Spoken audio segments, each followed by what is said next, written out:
Okay, so what... Well, I'll wait to explain it until you're here.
Okay, so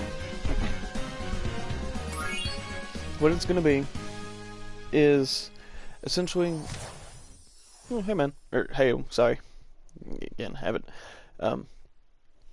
What I do is I go through, and it's an any percent speed run, meaning that it doesn't matter how much I complete. I just had to beat the game. I just had to beat the final boss. So any means necessary that I can take to get to the final boss and beat it will work. And it is a speed run, so I'm going to try to be as quick as possible. Which means I might not be able to explain everything as soon as it happens. But, okay. But essentially, there's a few different, and of course I cannot skip this one, but... Thank you for releasing me, Spyro. Free 10 dragons in the artisan world, then find the balloonist. He'll transport you to the next world. What about Nasty Nork? I'm going after him. Find dragons first. That's all I can tell you. Okay, so there's 3 main types of collectibles in this game. I don't know exactly like how familiar you are with Spyro, how familiar anybody is with Spyro, but dragons, these stone dragons are one, and they're kind of the main one. And most of the time you can skip them. I just can't skip that first one sometimes. Sometimes it'll let me, sometimes it won't. It's really weird. But the collectibles are gems, dragons. Oh yeah, dragon eggs. So to get to other worlds, you might have to have a specific number of dragon eggs or gems or dragons themselves. Like I think this first one, it requires me to have like maybe 5 dragons collected, or like rescued. So essentially what I'm going to be doing is I'm probably going to be 100%ing every single level in this first world because it's easier. They're easier levels, they're shorter levels, and it's just overall it's a really good way to kind of soften up for late game, like harder levels when I will not be like 100%ing them. And of course, I messed up that landing. Yeah, so it can be this first part might be the most time consuming purely because I will be trying to 100% every single level, and but there is one good thing about this game over the other 2 in the series is that the bosses are completely optional. I don't want to go and fight the bosses, I don't have to, which may be the case, honestly, because bosses can just be, you know, like any game, they can be kind of cheap sometimes. You know, so you just kind of got to deal with them as best as you can. A lot of the strategies and everything for like a standard speed run, for most of these early levels, they will be the same for an any percent. But it just depends. Like I might have to change them up because enemy placement. But I guess I should get into what constitutes a no hit. So, Sparks, the dragonfly. Anytime that you take damage, he will change color. He goes from gold to or yellow to yellow/gold to blue to green, and then he disappears. And then after that, you're dead if you take one more hit. A no damage run means if you go into a death plane or something, then I will just immediately die. There will be technically no damage that will be taken. And a lot of these jumps in this first game are really close and kind of precise. So there might be some times that I might actually fall off the world. The way that you can tell if I took damage is if Sparks changes from gold. If he changes from gold to blue or any other color, I've taken damage. I will have to restart from the very beginning. And I mean, I'm talking like going and deleting the save file, everything. So yeah, it can be tough. There are some cheap enemies, like the enemies that will wait for you to, like that'll wait for you to get close to them before they kind of attack you, like with a club or something. Those can be kind of cheap, and the main ones early on are the dogs in the Toasty level. Those can just, their AI and their movements can be really just unforgiving. And I hate using the word cheap, but they can kind of feel cheap sometimes. But yeah, so essentially, as long as Sparks stays yellow or gold or whatever, I'm good.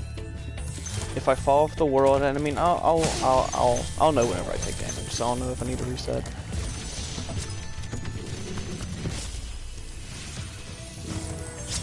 So my general goal here is I kind of have like a specific way in which I tackle this first world. I usually, it can be cool. There are just sometimes though that this no-hit run can be really infuriating. And I plan to eventually no-hit speedrun the entire series, like each game. Each of the 3 remasters. But yeah, my general goal is I always do that fight stage first, because that is nothing, it's literally nothing but gems, and it's good security for the later levels. Then I'll usually go over here to Town Square,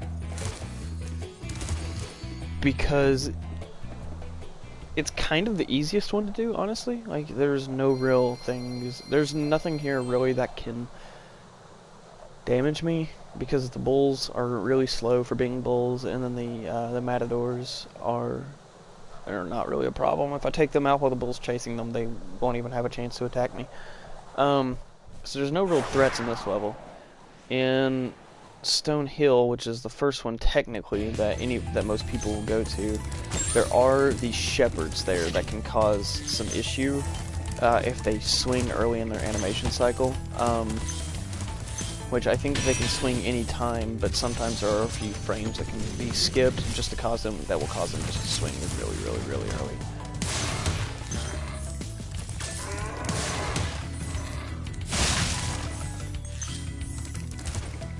But for the most part, like, if I were to play this on like the original PS1 or on like an emulator, like a PS1 emulator,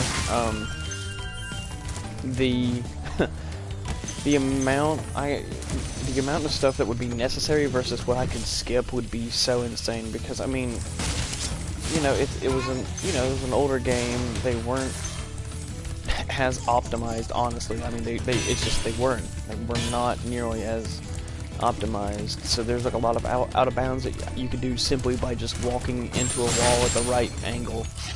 I remember in Spyro 3 there was a major skip found in Charmed Ridge, to where literally there was just a wall that the programmers forgot to put detection on, and you can fly through it and skip an annoying part with these cat wizards.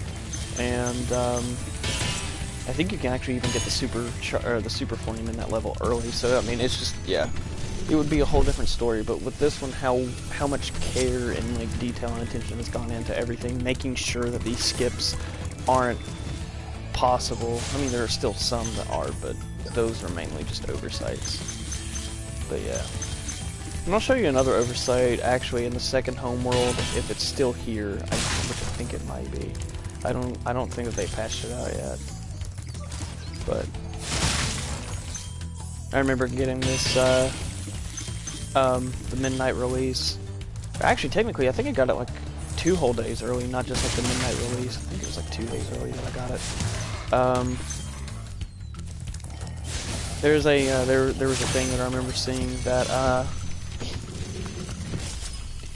there's no excuse for like this terrible collision in my opinion, but I know making games are hard, so I'm gonna try to get a quick kill on this thief here. There we go. That should be 100%. Yep.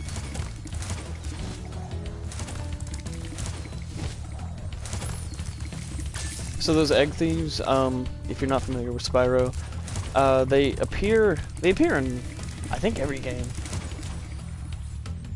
Yeah. I think they're in every game. Maybe not 2.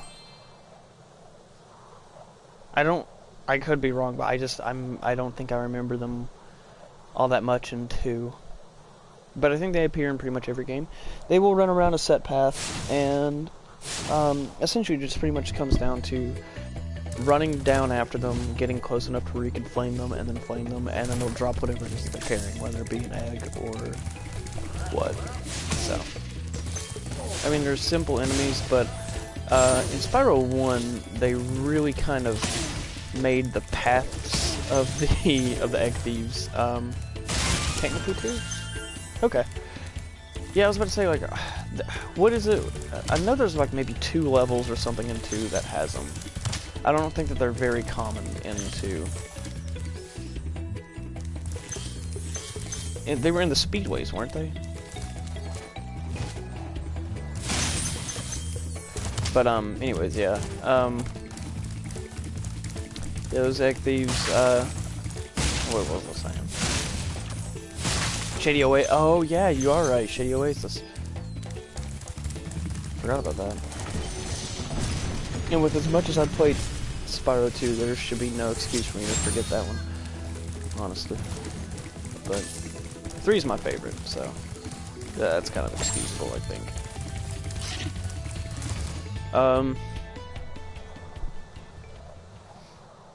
Shoot, I was saying something.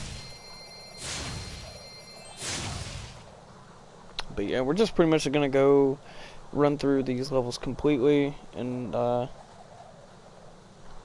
if I can get these levels 100%ed and then the second levels 100%ed, I think that honestly that will give me more than enough gems to have a safety net to where if I know a level is just going to be too difficult, then I can just skip it entirely. So yeah, I will attempt Toasty. The only problem that I have with that level is the dogs. Those dogs are really annoying.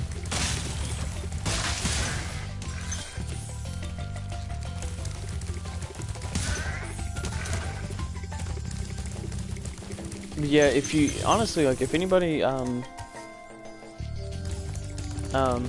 Sterling, like, if you ever do, like, I mean, if it's something that interests you, if you want to see really cool speedruns, honestly, look up the original, like, PlayStation 1 Spyro speedruns. Like, 'cause some of the glitches, the shortcuts, and the out of bounds that they do in those games, like, it's honestly mind-blowing. Like, not as mind-blowing, I mean, I would say some of them can be on the level of Super Mario 64, with just how, like, kind of ridiculous they can be. But yeah, no, they are fun to watch. Yeah, see, those were the ones that I was talking about. Oh, okay. Yeah. Those stupid shepherds.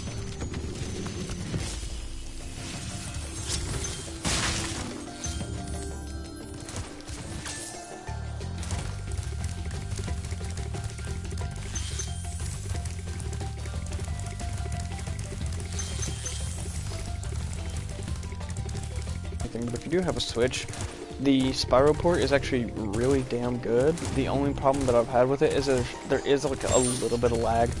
not like a little bit of lag, but there's, you know, it can drop some frames and everything, but I mean, it actually, like, whenever, Spyro 1 came out, or whenever, the Reignite Trilogy came out on here, even on the PS4, it dropped some frames, like, there was a problem with it, especially in, like, 3, and anytime there was a race sequence in, like, in 3 and in 2 sometimes. So, yeah. I mean, but it is 100%, like, one of the best ports I think that I've seen of a video game to, like, another console. Like, they did a really good job with it. However, I will say, one thing that is somewhat weird is the fact that the Switch version of the Reignited Trilogy runs, it honest to God runs smoother in handheld mode, I think. It runs smoother and it kind of looks smoother too, which is weird. It would be the opposite of what you'd expect, but I mean, it is what it is.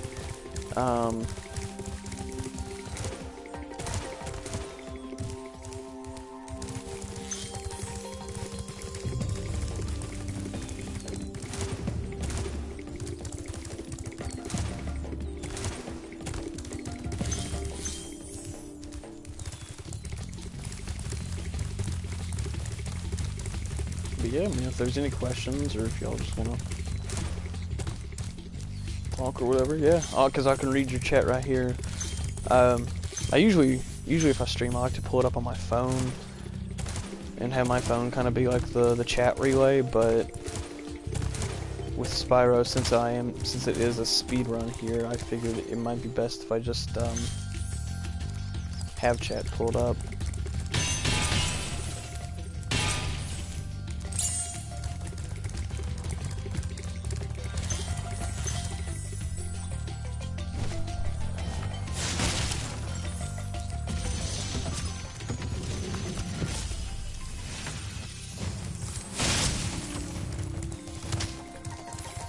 I also still would like 100% love to see the DLC, like some DLC in Spyro 1 where they add the female dragon designs that they were supposed to, or like that they designed up, because I mean, for one,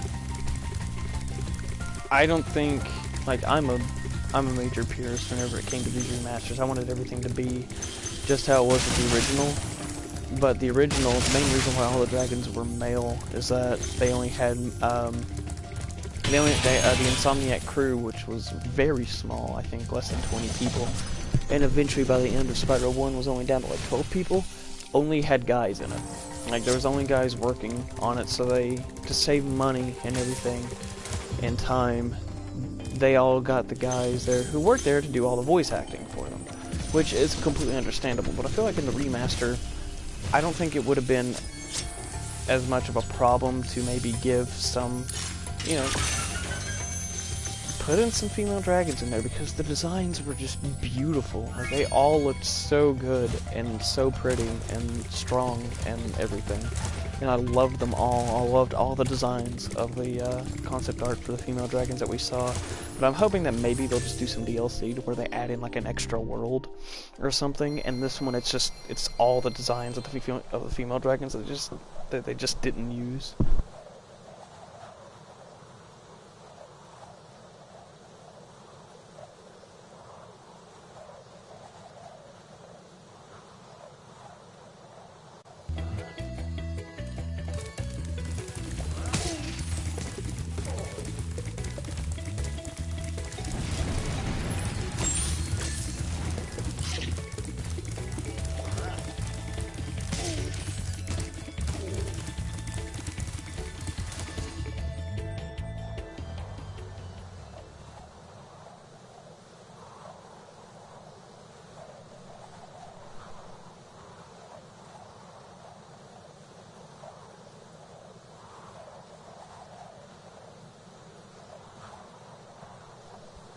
Yeah, that is true. I actually already saw how somebody did a Cinder model, where you play a Cinder. Excuse me. Obviously, they can't really fix anything about the voice acting, so it's still Spyro's voice with Cinder's body, which is it's weird to say the least. But I mean, it works. It shows that it can be done. And I mean, that's already within like what, 4 days. That mod was already created within 4 days of the game being out. So if that can happen, and I think if I'm not mistaken, somebody already ported in a level from the Eternal Night and made it fully functioning. So yeah, like it looks like this game is gonna have a lot of support, like from mods. If there's, I would absolutely love to see them like replace some of the models and everything, and even get voice acting. They can get some voice acting for like the characters, and if somebody wants to like lend their voice to voice Cinder in that Cinder mod, that would be just 100% beautiful. It honestly is making me want to get and like upgrade / build like a good enough PC to handle the Remade trilogy on it, so that way I can play those mods.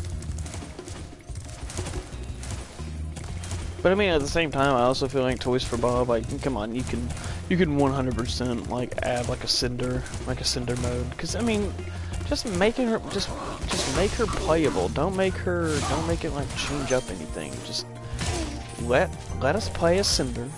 Get a voice actor to kind of revoice her lines, like revoice the lines that Spyro has.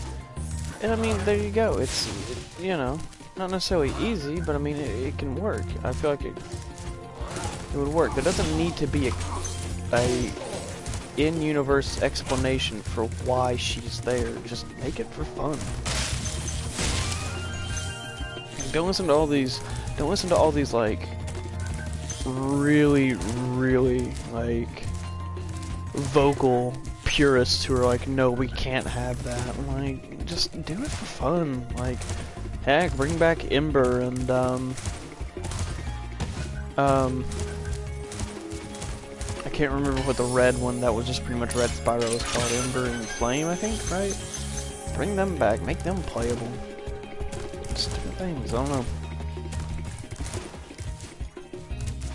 Also, I was really upset to not see Moneybags, Bianca, Elora, or the Sorceress as playable characters in, or Ripto in, wait, no. Which I know Toys for Bob doesn't really have control over that. That's Beanox, but still. 100%, should be 100% level completed. Yep, okay.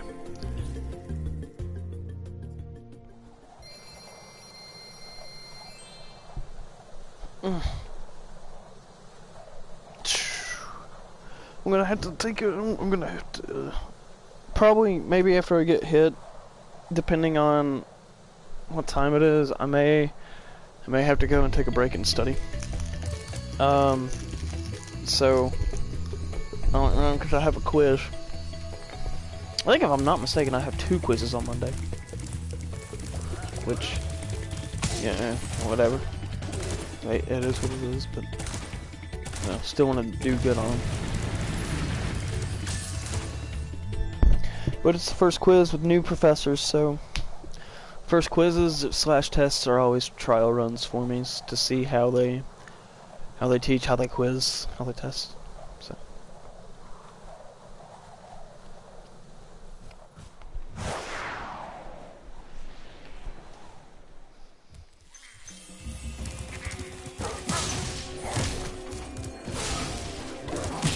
Okay, well there's a reset. Fuck that shit. I hate these stupid dogs.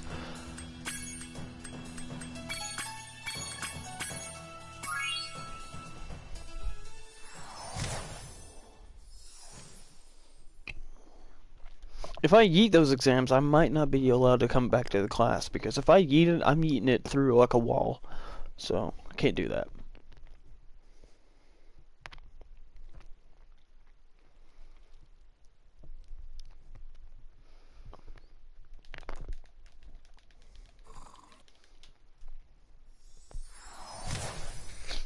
Come on, just please, let me skip. Let me skip Nestor. Nope. Thank you for releasing me, Spyro. Free 10 dragons in the artisan world, then find the balloonist. He'll transport you to the next world. What about Nasty Nasty Nork? Nork. I'm going after him. Find dragons first. That's all I can tell you. I'm actually gonna go ahead and take off those stupid subtitles. There we go.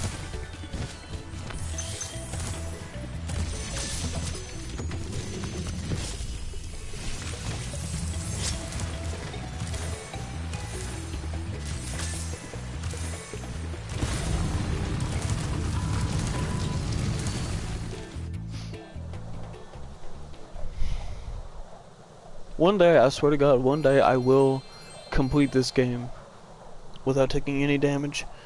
And then I'll complete Spyro 2 without taking any damage. And then Spyro 3.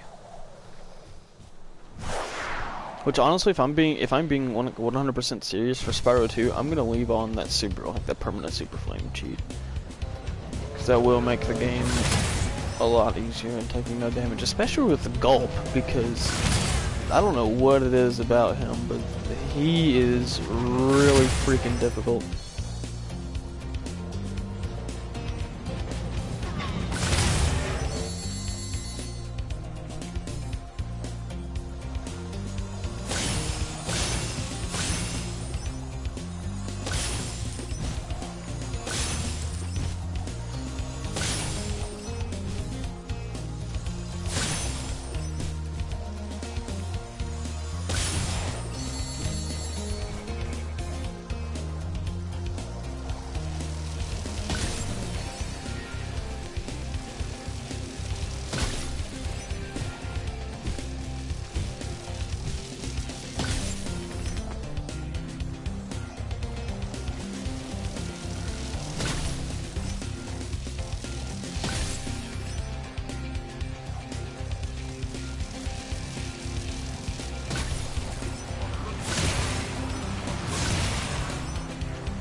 Why? What the heck?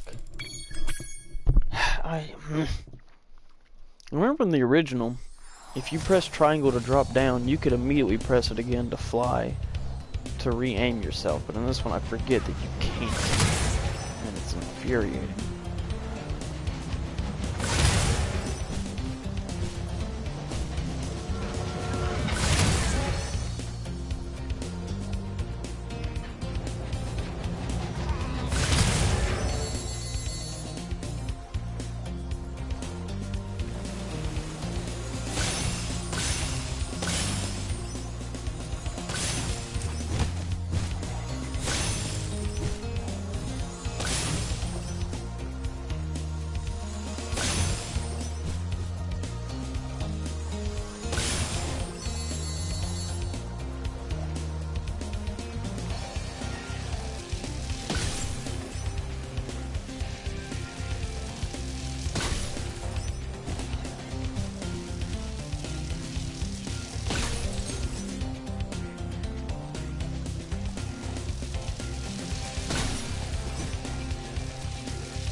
There we go.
Alrighty.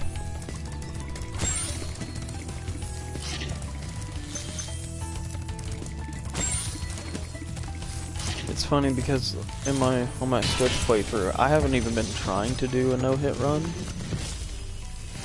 and I'm already in like halfway through Beast Makers, and I haven't taken a single hit yet. So maybe I'm just going about this all wrong, honestly. Maybe I just need to play it normally.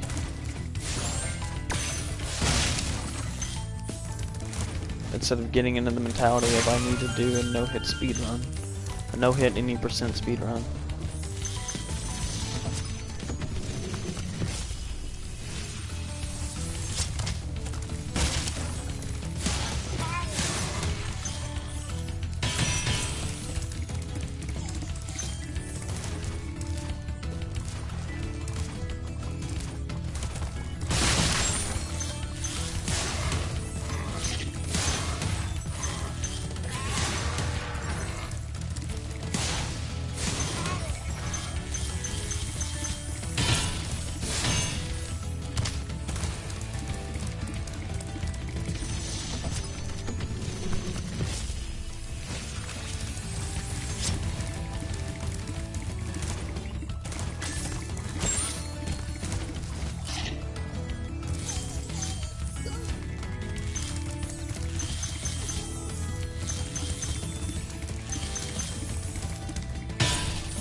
Dang it, I was hoping I'd hit that. Bull.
Alrighty, cool. Well, speedrun's down because the stream's down, so that's fun.